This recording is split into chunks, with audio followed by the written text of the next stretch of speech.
Olá, está no ar mais um episódio do podcast Na Íntegra. Eu sou Inara Silva e o tema de hoje é o fogo no Pantanal. Será que ele é mesmo um vilão?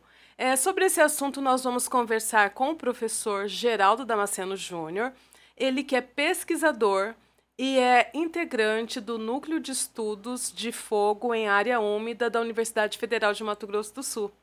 Olá, professor, bem-vindo ao nosso podcast. Obrigado pelo convite, Nara. Boa tarde a todos os ouvintes, né? Boa tarde, boa noite. Não sei que hora que as pessoas vão estar ouvindo, né? E é um prazer estar aqui com vocês. Para começar, professor, vou começar com uma frase que o senhor sempre fala, que é: o Pantanal é um bioma que é forjado pelo fogo. Para uma pessoa leiga como eu, quando a gente fala de fogo é como se fosse algo que prejudica a natureza, né? Então, como que funciona isso? O manejo do fogo, como que ele influencia nessa dinâmica natural do Pantanal? O Pantanal ele é um sistema, né, que está dentro das zonas, em termos de mundo, né, essas zonas tropicais que são savanas, né? E essas áreas elas são sujeitas a uns períodos chuvosos bem fortes e uns períodos bem secos, né? Por exemplo, agora, né, mês de junho, julho, agosto, setembro, que você tem os períodos que chove pouco. Nesse sistema, geralmente, quando você tem essas secas prolongadas, é muito mais comum a ocorrência de fogo, né? Então, o Pantanal está dentro desses grandes biomas, né, mundiais que dependem dessa situação de alternância, né, de um clima bastante sazonal. E o Pantanal tem o acréscimo que não é só forjado pelo fogo, mas também pela água, que o Pantanal ele inunda, né, e depois ele seca e durante esse período de seca ele está sujeito a eventos de fogo. O senhor coordena pesquisas que estão tentando entender qual é o período exato para a realização desse manejo, né, do fogo no Pantanal. A gente sabe que no Cerrado já existe uma indicação, mas o Pantanal ainda precisa de estudos para isso, né? O que vocês têm descoberto até agora? E existe algo que está dificultando mais essa pesquisa em relação à tecnologia ou até mesmo pelo bioma? A gente tem, assim, em termos de tentar saber qual a melhor época para colocar fogo, a gente tem experimentos, né, onde a gente coloca fogo no começo da estação seca, no meio e no final da estação seca, para tentar entender melhor como é que é isso, né? E a gente também leva em consideração, como o Pantanal é um sistema que inunda, e geralmente a inundação ela tem um atraso em relação ao período chuvoso. Dependendo da distância que a área da planície está da cabeceira, essa água vai demorar mais ou menos tempo para chegar. Então, tem lugares que você tem um atraso de um mês e meio entre a chuva e a inundação. E tem lugares que chegam até 3 meses entre a chuva, a cabeceira lá na chuva, e essa água chegar nas áreas mais inundáveis do Pantanal. Essa dinâmica vai interferir na janela, né, para você que você tem para usar o fogo.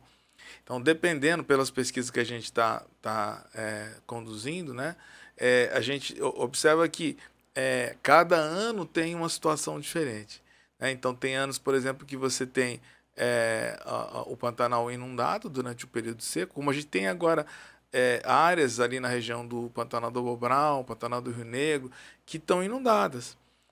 Nós estamos num período seco, estamos no mês de agosto, né? Mas essas áreas ainda estão inundadas. Se você quiser colocar fogo agora lá, não pega, né? Porque está inundado. Então, dependendo do ano, da dinâmica dessas inundações, da dinâmica das chuvas, essa coisa vai ser diferente. Outra coisa importante é que, dependendo da época que você colocar o fogo, a resposta da biota pode ser diferente. Então, por exemplo, os nossos dados têm mostrado assim, uma tendência, né? Esses dados não estão publicados ainda, mas há uma tendência de mostrar que, por exemplo, se você quer mais diversidade de espécies, o fogo mais tardio, lá no final da estação seca, ele é melhor. Mesmo até conversando com os proprietários da região, se você coloca o fogo um pouco antes de vir a chuva, tem mais energia para os capins rebrotarem depois do fogo, né? E não fica muito tempo a área descoberta, com chance de degradar o pasto. Então, todos esses são dados que a gente está conseguindo obter a partir das nossas pesquisas. Né? Por enquanto ainda não tem uma definição em relação a isso, é preciso estar atento a várias situações. É que, na verdade, assim, não é que não tem uma definição, ele não vai ter, porque cada ano ele tem um comportamento, né? Vai de quem está no Pantanal, porque o Pantanal, a gente fala o Pantanal, ele, na verdade, são vários pantanais. Cada Pantanal cada micro-região do Pantanal tem uma dinâmica diferente, né? De acordo com a atividade que você tem, o tipo de pasto que você tem lá, a topografia, aí você vai fazer um planejamento que está relacionado com a situação local que você tem lá. É mais difícil de você fazer uma regra geral para todo o Pantanal. Porque ele tem várias características diferentes por áreas. Exatamente. O senhor pode explicar para a gente, professor, por que é importante o manejo do fogo no Pantanal e essa dinâmica de ter gado ali na região, né? Ter a questão da necessidade do manejo do fogo, né? Explica para a gente como que funciona essa dinâmica toda que também faz parte da natureza do bioma. A vegetação do Pantanal, em vários lugares, quando você deixa ela sem as áreas de campo, né, campo inundável, que são as áreas que são aproveitadas para o gado, se fica sem gado, se fica sem fogo durante muito tempo, o que acontece é que vai formar uma macega fibrosa, né, que o gado depois não come. Né?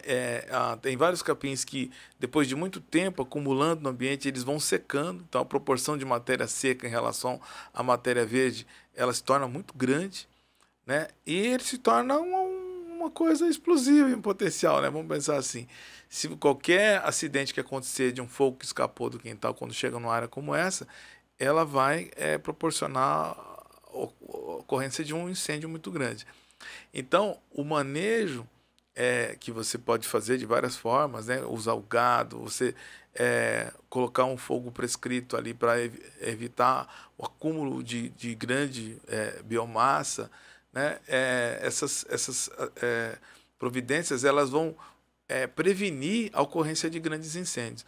O fogo, né, acaba prevenindo o próprio fogo, vamos pensar assim. Entendi. Então é necessário, para o equilíbrio do Pantanal, é necessário tanto inundação quanto o fogo. Quanto fogo, né? Exatamente. O senhor fala sempre também de uma regra, a regra do 30, né? Aham. O senhor pode contar para a gente que regra é essa? Isso aqui, para fazer o manejo, né?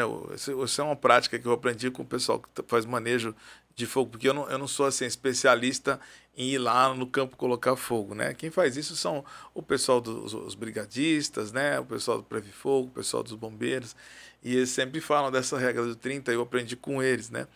Que quando você vai fazer o manejo de fogo, você tem que observar se tem, por exemplo, 30 dias sem chover, né? Que é uma coisa que...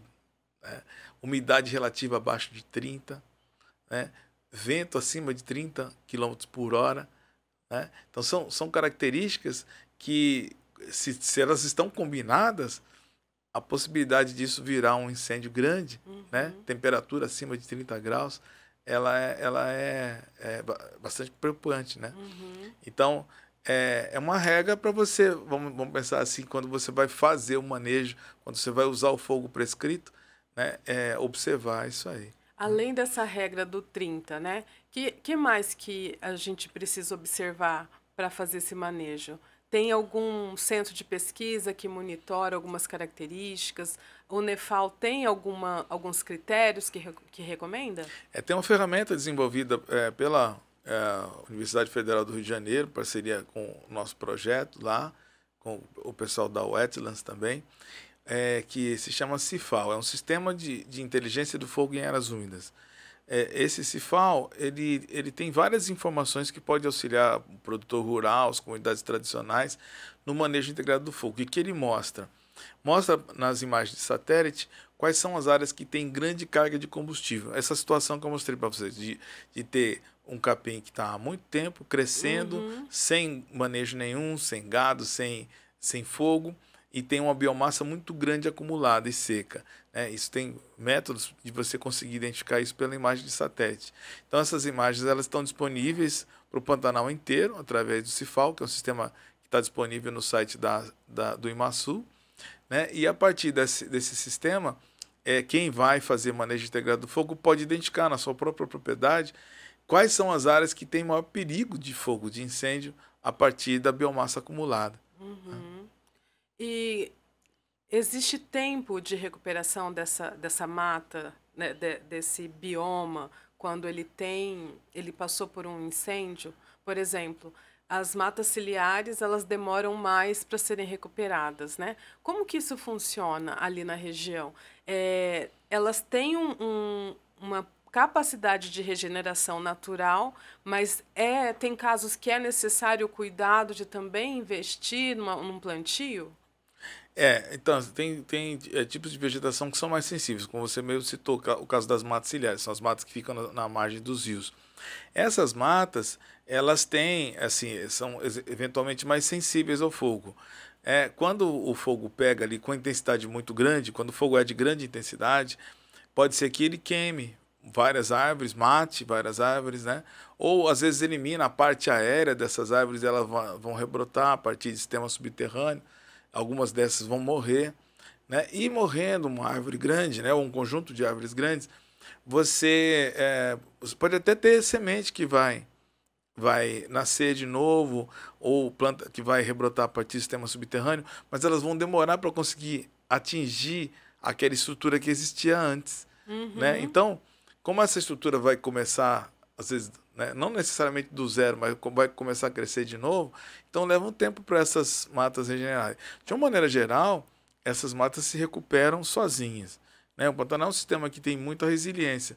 Você tem as aves que funcionam como dispersores das sementes, né, que acabam repovoando essas áreas de novo. Tem muita ave no Pantanal, tem muita fauna, né? Então, não é assim tão necessário você ir lá e replantar de novo. Se alguém achar por necessário, pode fazer, né? No caso, o replantio dessas áreas. Levando sempre em consideração que, para as matas ciliares, especialmente, que são áreas que têm uma tendência maior de inundar, muitas espécies de mata ciliar elas só vão conseguir se estabelecer no ambiente de novo quando você tem uma sequência de anos secos. Porque tem planta de mata ciliar que só consegue se estabelecer se tiver uma sequência de anos secos que ela atinja um tamanho que é crítico para fugir da inundação. Uhum. Porque se não atingir, a inundação quando vem mata. Então, por Né? isso Então, que às é vezes, importante também, né, a seca para sim, alguns aspectos, a inundação para outros aspectos, né? exatamente. E o Pantanal, ele é um ecossistema que se autorregula, né? Sim. É, depois desses anos anteriores que tem tido várias queimadas, assim, com grandes tragédias, tem algum aspecto desse ecossistema que foi mais afetado? Como que o senhor tem avaliado isso? É assim, de uma maneira geral, o que a gente percebe assim, a gente tá há um ciclo, já estamos há 7 anos de seca no Pantanal. Eu coloco, incluo esse ano, apesar de que a gente tem áreas inundadas no Pantanal agora, a gente ainda continua, por exemplo, o Rio Paraguai esse ano não transbordou, não saiu da caixa, né? Nem vai sair. Então a gente não tem a inundação do Rio Paraguai, que é o principal rio do Pantanal, ele não vai Uhum, inundar. Então a gente está ainda tecnicamente num período seco, né? Nesses anos mais secos, você tem assim o avanço de espécies de áreas mais secas sobre as áreas mais úmidas, né? Então essas espécies de áreas mais secas vão avançar em direção às áreas mais úmidas. Então, por exemplo, o cara que tem um campo lá, e tem uma tendência maior desse campo sujar, vamos pensar assim, né? Com arbustos de áreas mais altas, às vezes arbustos e árvores que são mais resistentes ao fogo vão se proliferar nesses ambientes, né? Mas é uma tendência que ocorre e depois que esse ciclo passar de seca, há uma tendência disso voltar de novo.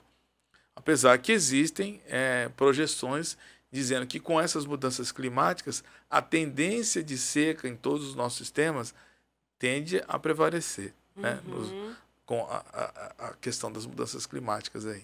Então a entendi. gente não sabe. E a gente já, agora, neste momento, a gente já está começando com os rios baixando mais, né? Sim, agora a gente está bem no meio do período seco. Aham. O senhor fala também do pastejo integrado com a biomassa ali. Como que é essa ideia?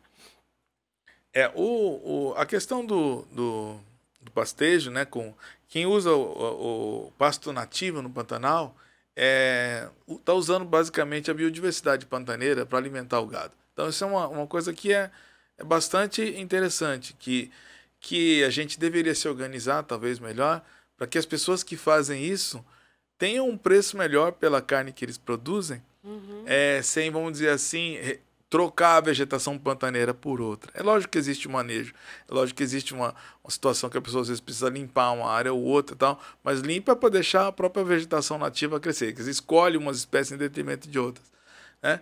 Então, assim, quem usa a biodiversidade para produzir carne, vamos pensar assim, deveria ter um preço melhor pela carne que vende, né? Porque vamos dizer, conservando a biodiversidade, né?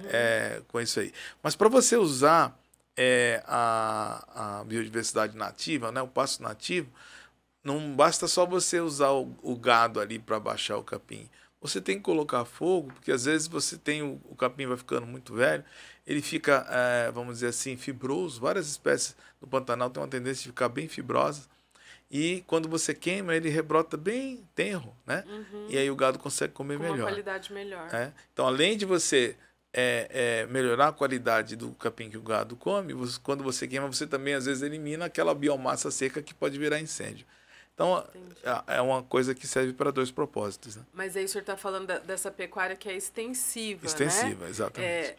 A pessoa que usa a biomassa ali da região, que usa o pasto nativo, a ideia é que elas tenham alguns benefícios porque conservam, né? O Estado está com alguns programas para conseguir premiar quem está fazendo o manejo, né, nessas áreas. E eu acho que é correto, porque tem uma desvantagem em termos numéricos para quem está no Planalto produzindo com braquiária plantada, né? Vamos pensar assim. Então, assim, se a pessoa está ali trabalhando com pasto nativo, usando a biodiversidade, sem desmatar, sem trocar essa vegetação por outra, tem que haver uma compensação em relação a isso, senão a pessoa perde esse incentivo e vai derrubar tudo e vai plantar outra coisa. Que é mais prático também, Exato, né? E o resultado é mais rápido. É mais rápido. Então, quando ela vai trabalhar respeitando toda a biodiversidade de maneira sustentável, é mais lento o processo. Sim. Professor, não dá para a gente falar de fogo no Pantanal sem lembrar das tragédias que a gente tem vivido nos últimos anos, principalmente em 2020, quando 1/3 do Pantanal queimou, né? E ano passado teve uma queimada prescrita que acabou saindo do controle também. O que esses eventos, né, de fogo ali na região trazem para a gente de lições? O que a gente pode aprender com isso para que não se repita nesse ano? Eu costumo dizer que trabalhar com fogo, né, manejo integrado de fogo, é mais ou menos como trabalhar com aviação. Né? A aviação, ela se alimenta, embora assim, o que se preconiza que nunca nenhum avião caia, né? Mas a informação, a indústria, né, ela se alimenta dos acidentes. Quando acontece algum acidente, eles vão lá e investigam tudo, né, todas as cadeias, tudo que pode ter contribuído para aquele acidente acontecer, para tentar realimentar o sistema. Para o fogo é a mesma coisa, a gente tem que, como a gente passou um tempo muito grande, né, com o fogo como sendo uma coisa proibida e agora está mudando esse paradigma, né? A gente vai ter que reaprender a fazer as coisas, né? E considerando ainda que a gente tem essa perspectiva, essa questão das mudanças climáticas que estão acontecendo, então, assim, o clima já mudou. A gente não tem mais o clima que a gente tinha anteriormente. A gente tem uma situação diferente. Então, como essa situação é diferente, mesmo com o conhecimento tradicional que se tinha tal, tudo a gente tem que adaptar agora a uma situação climática diferente, né? Uma coisa que é muito comum no Pantanal, que está muito associado com os incêndios grandes, são as ondas de calor. Então, essas ondas de calor que são associadas às mudanças climáticas, quando elas entram no Pantanal, você está numa situação que você não consegue colocar fogo. Né? Você está no campo ali, o fogo não pega de jeito nenhum. Dali 2 dias entra uma onda de calor e tudo vira incêndio. Né? Então, assim, essa situação de você ter essas ondas de calor associadas às mudanças climáticas, elas são novas e a gente tem que nós estamos aprendendo né, lidar com isso. Tanto lidar. nós na pesquisa, as pessoas que trabalham no campo, o próprio governo, né, os governos estaduais, federais, municipais, todos nós estamos aprendendo a como lidar com isso, porque são eventos novos e que a gente vai ter que conviver com isso, porque não tem mais volta. E esses eventos de 2020 para cá, o senhor estava acompanhando em 2020 e está hoje, 2025. Teve alguma mudança, né, para lidar com os incêndios de lá para cá? O senhor observou alguma coisa que teve assim aperfeiçoamentos, que hoje a gente não vai repetir algumas coisas? A questão é a seguinte, o Pantanal entrou num período de seca, ninguém estava prevendo isso. Até 2018 a gente teve inundação normal no Pantanal. Quando entrou 2019, simplesmente o Pantanal não encheu. Né? Aí, na sequência, um outro ano seco, 2020. Então, 2009 já foi um ano muito complicado aqui no Mato Grosso do Sul. Mas não queimou muito o Mato Grosso. Em 2020 queimou Mato Grosso do Sul e Mato Grosso. Né? Teve uma área importante do Pantanal que foi queimada. Então, assim, ninguém estava preparado para isso. Porque a gente tinha um ciclo normal de seca que acontecia todo ano, algum uso do fogo pelas propriedades rurais, pelas comunidades. E no momento que a situação climática muda, né, e você continua usando o fogo da forma como você usava, né, então tirou água do sistema e você continua usando o fogo, esse fogo que você usava antes, que queimava X área, ele vai queimar 300 vezes X. Né? Então, esse é o desafio, né, que foi colocado tanto para os governos, para nós da universidade, para os proprietários, para as comunidades. Né? Eu teve caso de gente que falou, foi tirar uma abelha e aí nesse processo de tirar a abelha, colocou fogo ali para fazer fumaça e o fogo espalhou. Né? O caso de um caminhão que o caminhão parece que atolou na areia e saiu faísca, da faísca que saiu, pegou fogo no capim e virou um grande incêndio. Tem várias situações assim, né? Que numa situação normal você não teria um grande incêndio, mas numa situação de calor extremo e de seca extrema, você tem. Né? Então, por exemplo, o ano de 2024 ele foi o ano mais seco de todo o registro histórico do Pantanal. Nós temos 125 anos de registro de altura de água na régua de Ladaro, um serviço feito pela Marinha. O ano passado, nós batemos todos os recordes de seca. Foi o ano mais seco de todo o período. Não de toda a história, porque a gente só tem o registro de 125 anos. Mas 125 anos é um bom tempo. É uma boa história. É uma boa história. Né? E a gente, assim, fora esse ano passado, o ano mais seco foi 1964. E o ano passado não teve o tamanho de 2020, né? É porque em 2020 a gente vinha, né? A questão do fogo é o seguinte, a dinâmica da água e o fogo, né? Mesmo os lugares onde não inundam, né, a água ela vai proporcionar mais fogo. Então, às vezes, se você tem uma área de savana, né, e aí naquele ano chove muito, e depois vem a seca. E choveu bastante, as gramíneas vão crescer mais, as plantas vão crescer mais vigorosas, vão produzir mais biomassa. Depois, quando entra o período seco, o fogo que vai acontecer, ele tem uma chance de ser mais vigoroso. Né? Então, a gente vinha num período de cheia, ininterrupto, aí de repente parou. Né? Parou de encher e aquela biomassa toda que estava ali acumulada por conta de muitos e muitos anos de cheia, aquilo queimou de uma vez. Né? Então, por isso que 2020 foi um ano muito catastrófico. 2024 foi o ano mais seco, mas a gente, além de você não ter essa biomassa toda acumulada, a gente também tinha a sociedade mais mobilizada. Né? Então, os governos atuando em cima com fiscalização, os próprios comunidades, os fazendeiros, todo mundo estava alerta para evitar, tentar virar uma coisa muito grande. Então, mas mesmo assim teve bastante fogo. Sim, né? Então a gente pode dizer que esses eventos têm deixado as autoridades, as comunidades cada vez mais alertas e mais preparadas para novos eventos de incêndios, né, ali na região, né? O pessoal está se preparando, se especializando. Aproveitando que a gente está falando das comunidades, o fogo no Pantanal sempre foi uma prática da população pantaneira, nativa, né? Mas ele era visto como crime. E agora, atualmente, a gente tem uma legislação que permite, né, esse manejo integrado do fogo. Inclusive, está todo mundo, as brigadas sendo treinadas para isso e tudo mais. Como que o senhor vê hoje a relação, né, do conhecimento científico com a cultura pantaneira em relação a esse cuidado com o Pantanal? O conhecimento tradicional, ele é importantíssimo, né? Então você tem assim pessoas que durante muitos anos, às vezes nasceram fazendo, né, manejo de fogo no Pantanal, entendendo qual a melhor hora para fazer isso, que tem a prática de fazer isso, e de uma hora para outra esse negócio foi transformado em crime, né? Uhum. Então essas pessoas deixaram de fazer, né? E quando fazia de maneira que às vezes, né, era proibido e tal.